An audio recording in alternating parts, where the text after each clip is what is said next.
पशु पक्षी भी जान जाते हैं, वो हंस अंदर चले जाते थे।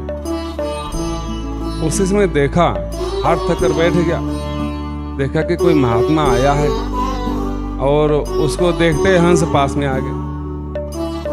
हंस पास में आ गए, उसको लगे अब मेरा काम बन जाएगा। उसने तुरंत मिट्टी उट्टी पोता चंदन में लगाया, कहीं से माला पहन लिया, स्वांग बनाया। हंस यह तब जानता था कि महात्मा नहीं है, बधिक और वेश का सम्मान लग गया। लेकिन गुरुदेव की वाणी याद आ गई, बोले एक दिन शरीर तो छूटना ही है, कौन अजर अमर है। तुरंत पास में आ गया, पकड़ के झोली में उसको मुहूर्त निकाला गया। कल इसका पद राजा बहुत खुश हुआ, अब मेरा प्राण बच जाएगा। हंस ने कहा कि प्रभु, मैं तो आपको कुछ तुच्छ किंकर हूं, मैं तुच्छ दास आपका हूं, हम चले जाएंगे तो कोई दिक्कत नहीं आएगी, लेकिन लोग यही कहेंगे कि भगवान का भक्त है।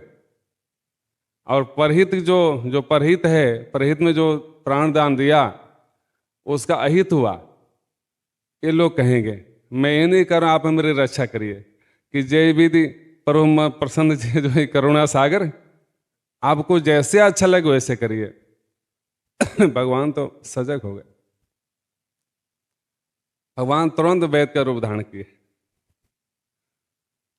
और प्रकट हो गए राज्य में। जिसको स्पर्श कर लिए उसको विकलांग ठीक हो गया, जिसको देख लिए उसका नेत्र ठीक हो गया, जिसका दरिद्रता थी उसको दरिद्रता दूर कर दिए। अब लाखों की भीड़ लग गई। कौन ऐसा नहीं है जो संसार में कुछ रोगी तो होता ही है। हाँ, सब शोर मच गया, अरे राज्य में ऐसा वैद्य आए हैं कि देखते ही सारे रोग छूम मंतर हो जाता है। अरे आप भी तो दिखा लीजिए, राजा से बोले आप भी उनको बुलाइए, और नीचे उनको पूर्ण विश्वास है, अद्भुत तेज है उनका, यहां आएंगे तो आपको रोग दूर हो जाएगा। राजा मान सम्मान के साथ में वैद्य राज को बुलाया।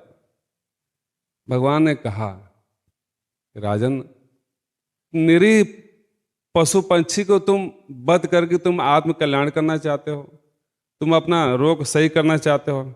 एक तो पाप और दूसरा डबल पाप। भगवान जैसे कृपा दृष्टि किए, भगवान की वाणी सुन करके उससे आत्मज्ञान हो गया, बोध हो गया, क्षमा मांगा।